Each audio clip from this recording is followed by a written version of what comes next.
The views and opinions expressed on any program are those of the producers and/or the persons appearing on the program and do not necessarily reflect the views and opinions of FRC Media, Bristol Community College, or the City of Fall River.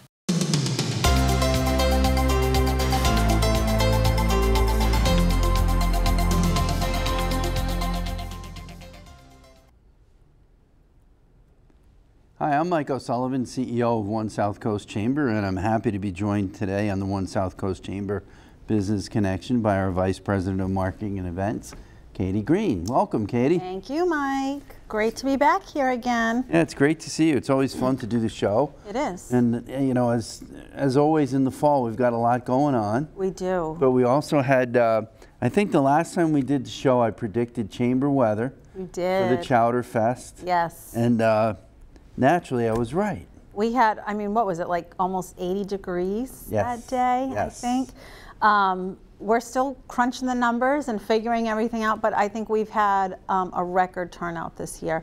The weather certainly was in our favor, and that helped just bring more and more people down to the pier in New Bedford.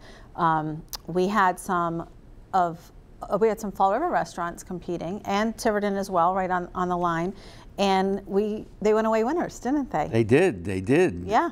Tequila Lime. Tequila Lime. They Tipsy Toboggan. Tipsy Toboggan, yes. I think. And McRae's. Yes. So they won for People's and Judges' Choices. Yeah. So signature soups, chowders, which is fantastic. We love to hear things like that. Yeah, it's great because really it's a great region to live in, and there's great food across the entire region, and there's fantastic restaurants in Fall River and great restaurants in New Bedford, and it's great to see them compete. Yeah. You know, they take it seriously. They take it very, very seriously. But we really that was one of the best days because it was such a gorgeous day. Everyone wanted to be outside because we know we don't have this good weather for too much longer, unfortunately. So I think people just wanted to soak it up. And it was great because last year we had rain, and it definitely, it didn't keep the diehard Chowerfesters away, that's for sure, because we still had a good turnout last year. But what a difference it makes when you have that good old chamber weather. Yeah, it's one of those, fortunately, it's one of those things that when you look at it and you say, you know, if all the stars aligned, how would you do? And I think all the stars aligned, so it was exciting. Our VIP deck sold out this year. We had more than double the amount of people doing VIP this year because last year we changed things up a little bit. We kind of reinvent the wheel every other year or so. But I think last year so many people saw what a great value that was, being on the Black Whale deck, having the concierge service from Gut Chew food delivery service, the tasting menu options from the Black Whale. I know many people, my family included, said we're doing VIP next year, and they were one of the first groups to buy tickets this year. And before we knew it, we were sold out in record time, I'd say. Yeah, we had a lot of chamber board members say that there isn't a better dining deal in the course of over the whole year than that VIP. Right, because the Black Whale not only did 10 items from their regular tasting menu, they also had dessert options as well. I know they had sushi. They had a sushi bar set up as well. And forgive me for not being on top of everything, but Mike can attest, I am just running all over the place, and I have my hands in a little bit of everything. So some of the details are a little fuzzy for me. Myself as well. You run into so many people that you don't normally see, and then there's just so much stuff to get done, and you have a lot more stuff to get done, and I'm just kind of running around following orders or identifying things that need to be done, or just trying to help wherever you can. Right. And it's fun, you know. Every year we get a lot of volunteers come back. Some have to, some aren't able to come back, and so we get new ones. Yep. But it's just the volunteer participation is outstanding as well. I think this was probably our biggest year. I'd have to go back and look at numbers, but I know I had 85 volunteers this year. I don't believe I've ever had, I've always had a 85. Good number, but 85 when I was doing the math on it to send out my little thank you email to everyone. And a huge chunk of those come from the students at New Bedford Folk. They always send us great kids who are not afraid to roll their sleeves up and get dirty, essentially, because we have them doing all kinds of jobs, running all over that pier, and they're just great kids. We also wouldn't be anywhere without our volunteers from Bay Coast Bank, because we have them, the team at the Elm Street branch where our New Bedford office is located. They always pull together a great crew to help us with all the finances of the day as well. And not to mention all of our ambassadors that volunteer, and just regular chamber members who want to pitch in and help out. And Chowerfest would not be possible without the volunteers or our sponsors. When you think about 85 people, if we had to pay 85 people, it'd be a whole different ballgame. Oh yeah. But we're fortunate that we've got 85 people who really, they just want to help and they're willing to help. And of course, you mentioned Bay Coast and the financial side of it. It's really good to have professionals handling that. Right. Right. Very good to have the professionals handling that. Yeah. So all in all, Chowerfest, a huge success once again, which is great. And now I'm glad I can take a couple months break before I have to start planning next year's in January. I said yesterday, I said, I don't want to talk about Chowerfest anymore. I need a little break because I'm still having dreams about it. So that's never a good thing. I need to clear my mind and focus on some of our other upcoming events, like the Commonwealth Leader Series, which is what we were having on October 29th. On Tuesday, yeah, we're very excited about the Commonwealth Leadership Series.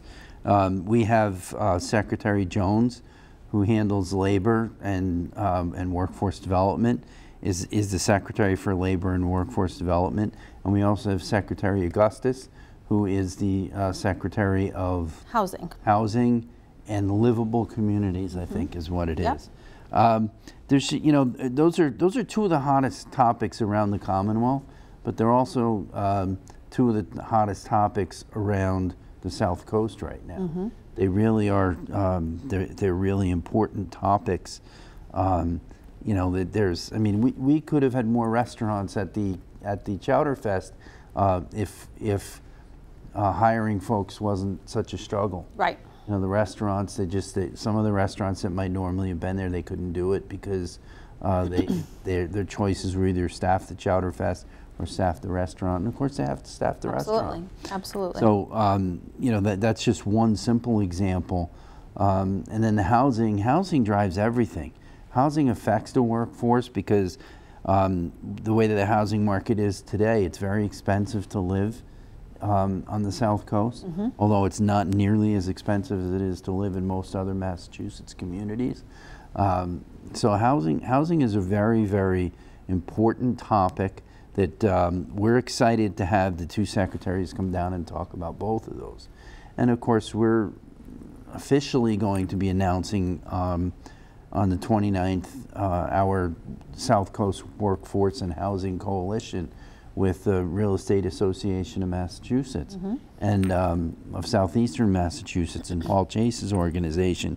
And we're really excited about that because, you know, we have two wonderful gateway cities that are doing a lot on the housing topic. They're making sure they're studying it so they know where. You know, they know where the challenges are, they know where the opportunities are. They're trying to figure out how to work with developers and really just try to help solve the problem. But the two cities, they can't handle you know, affordable housing. They can't deal with the housing issue in general, which is a lot more than just an affordable housing issue. They really can't handle it on their own. There's got to be participation from what I'll refer to as the suburbs.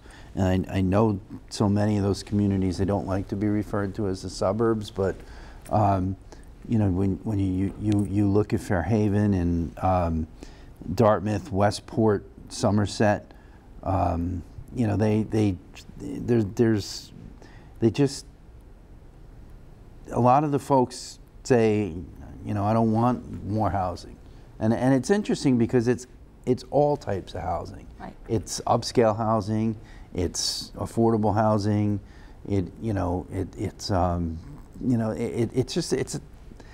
it's a major problem everywhere. And with interest rates right where they are right now, even though they're a little lower than they were a couple months ago, it's still not low enough. And when we don't know that they're going to go much lower, and so that there's a whole, the housing issues really is a major problem, and major opportunity. Usually a problem is a major opportunity. So we're looking forward to having both Secretary Jones and Secretary Augustus down on Tuesday to talk about these things. Right. Yeah. And next month we'll recap it and let everybody know how it went. Yes. Looking ahead is our annual meeting, which is going to be held Thursday, December 12th at White's of Westport. We always do a breakfast for this, bright and early, at 7:30 in the morning. But it's not just our annual meeting where we recap what has happened with the Chamber over the last year, but it's also a big awards ceremony for us where we get to honor some really great individuals and local businesses. And of course that is our Bryton, John S. Bryton and Apex Awards. So this year we have 5 Bryton winners. We have Joseph Costa, Joseph Borges, Robert Flynn, Lisa LeBrew, and Bill Burns, all wonderful people, surely deserving of this award. And the Bryton Award is actually named in honor of John S. Bryton, who we were just discussing before the show. He was an industrialist in Fall River in the late 1800s during the city's economic boom. And Mr. Bryton endeavored to make the city a better place to live and work. So, and I think every one of those individuals on the screen right now are certainly people who do the same. Yeah, they're first-class people.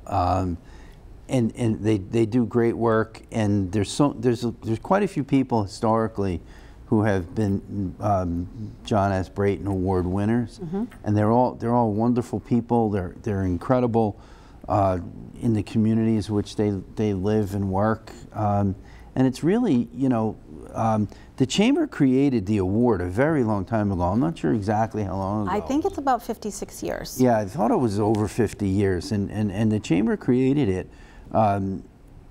And I don't think it was very difficult for them to decide who to name it after, you know, because John Bryton really is just or was just a fantastic person in the community, and he obviously worked in the business community, so there was a natural connection there, and it's great to award these folks, you know, the Bryton Awards every year. It really is. It's a lot of fun.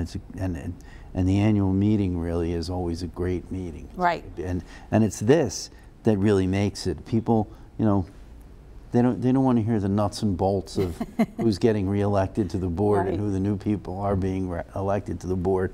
So we try to do that in about 5 minutes. We do it very quickly. We try to do that part in really 5 minutes, and then we try to spend the rest on working with these guys and honoring them. And they're really they're really great people, and they come from all walks of life. You know, they come from, you know, some of them are business people, some of them are just, you know, I shouldn't say just, but some, you know, some retirees and the like. So it's exciting to be able to reward these folks for their efforts. And most of them, when you tell them, they say, I shouldn't be getting that. Yep. And secondly, then they're like, but no, you don't have to give me that, and which tells you something about the person, right? And tells you, you know, as a part of why they're getting these awards. And I think there isn't anybody here on this list that wasn't shocked and feels like they don't deserve it. Right. We definitely had to twist a few arms to make sure that they didn't decline, and because, you know, we really do just want to honor these people and their commitment to our communities.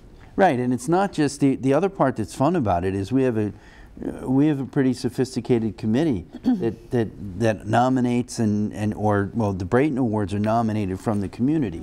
So the nominations come from the community, and then we have a great committee that goes through all of the applications or nominations and votes. And it's not a simple vote. because there's so many people that are deserving. There's never anybody that's nominated that isn't worthy. It's just we can't, you know, you can't give everybody the award all in one year. Or nobody would come because it would take too long. And we don't want that. No, we don't want that either. So we're very pleased to have this this group of award winners this year. They're such good people. Absolutely. And then, like we were saying, we also do the Apex Awards, and the Apex Awards come from the New Bedford side of things prior to our two chambers coming together as one.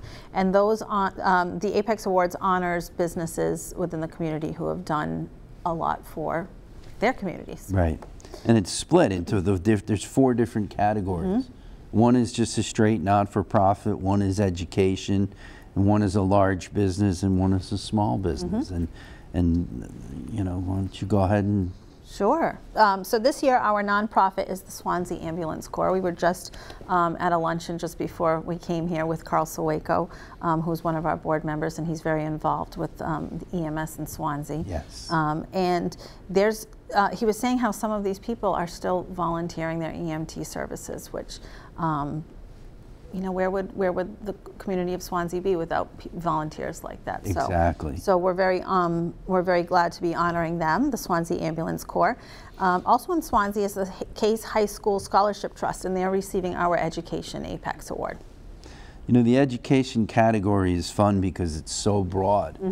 You know, we've had we've had higher education institutions win, we've had educators win, and everybody in the middle. And it's really fun. But what's nice about CASE is that CASE is a not-for-profit organization that serves this, you know, serves the community, and you know, through scholarships, which is just is great.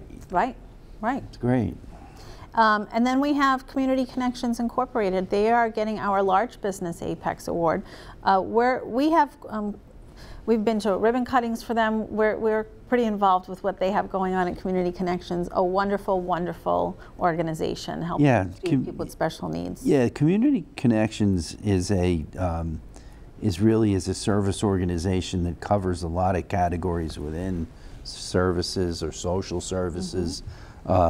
They've got offices in Fall River, and they've got offices on the Cape, and they're terrific people. They really are terrific people, and they do excellent work.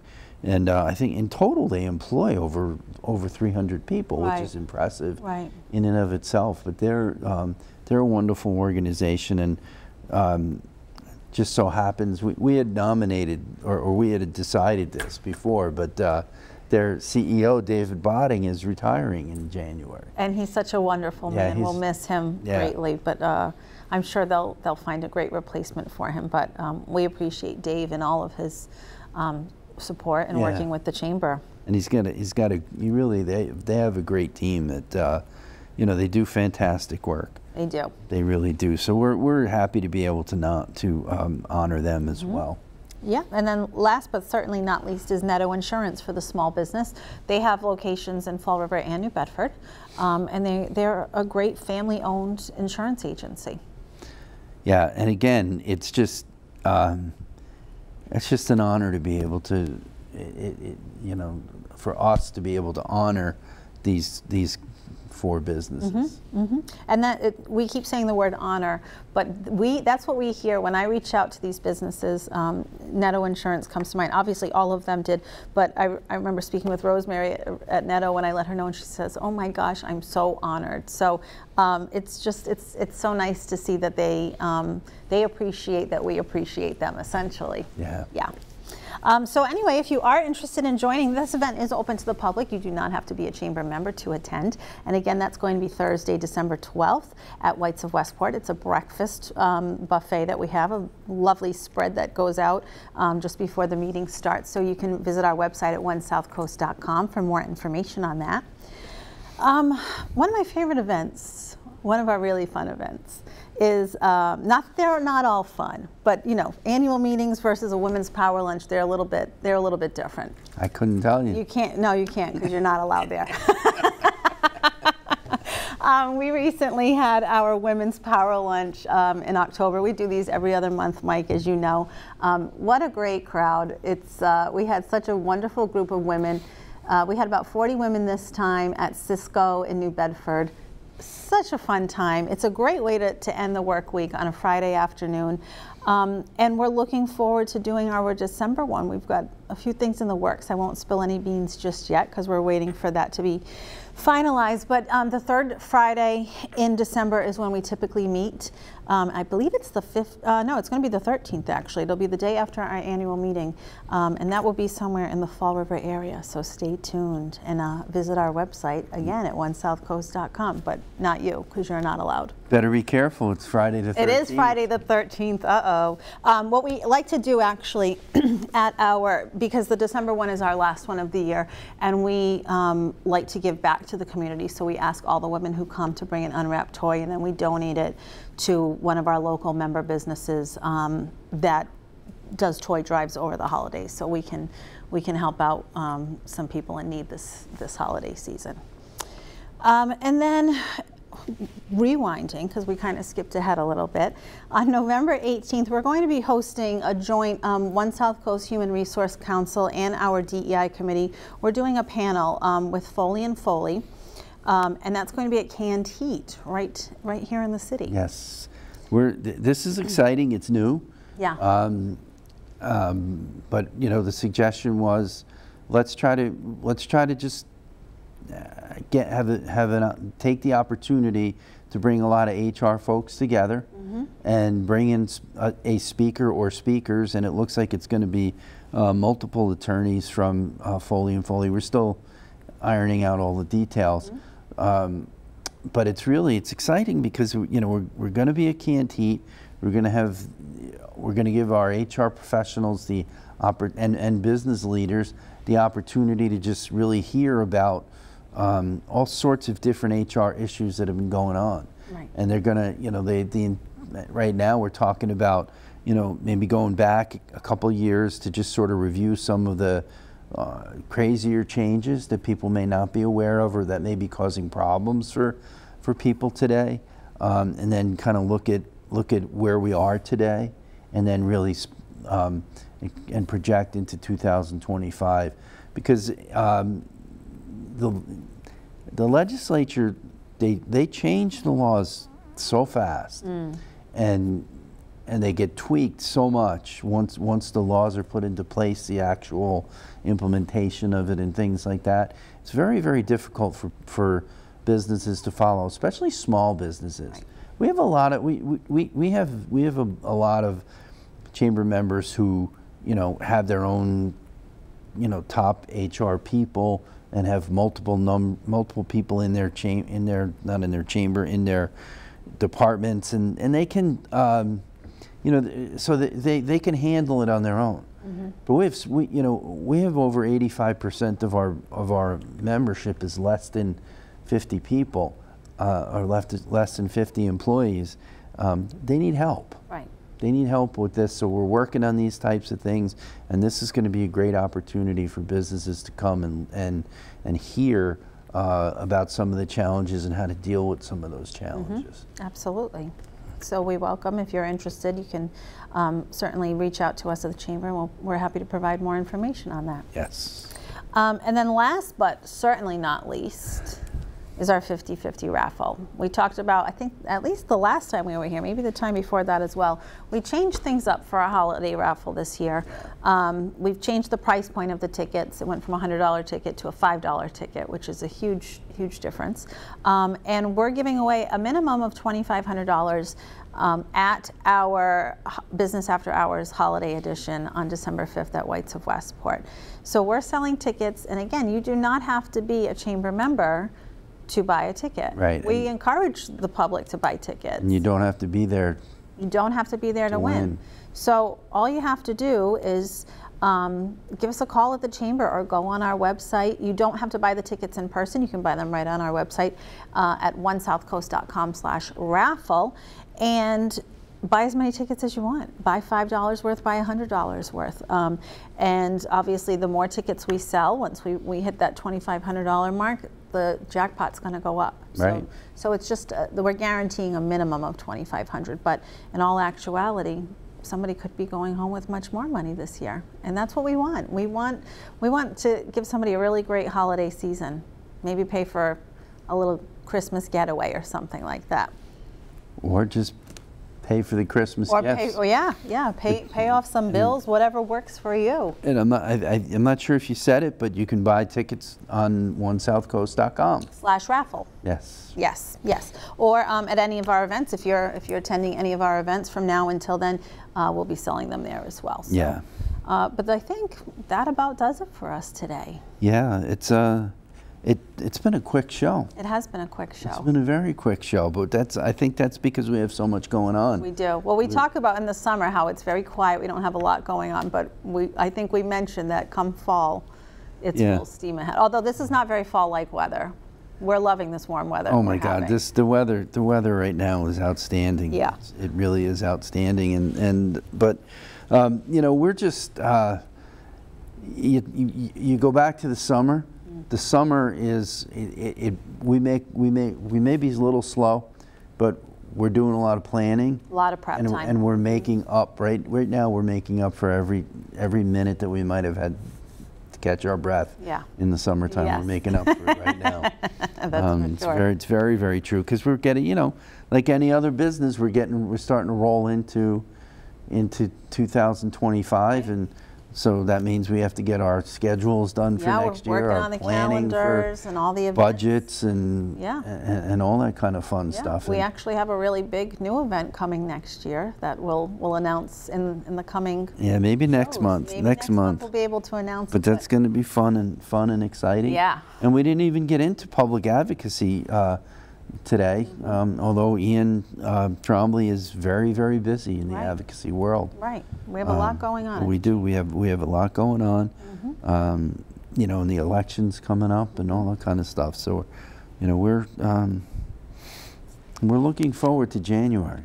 We are. Not wishing away the holidays. No. But we're looking forward to January. Like, I have a feeling January is not going to be very slow this year. No, I think we're going to be full steam ahead. Yeah. Yeah. Yep. But that's okay, because it'll make those cold winter months go by quickly for us anyway. Yeah, exactly. So yeah, all right. Well, Katie, it's been great chatting about all things chamber with you. And, you know, we'll see you next time. We'll see you next time. Thank you. Thank you.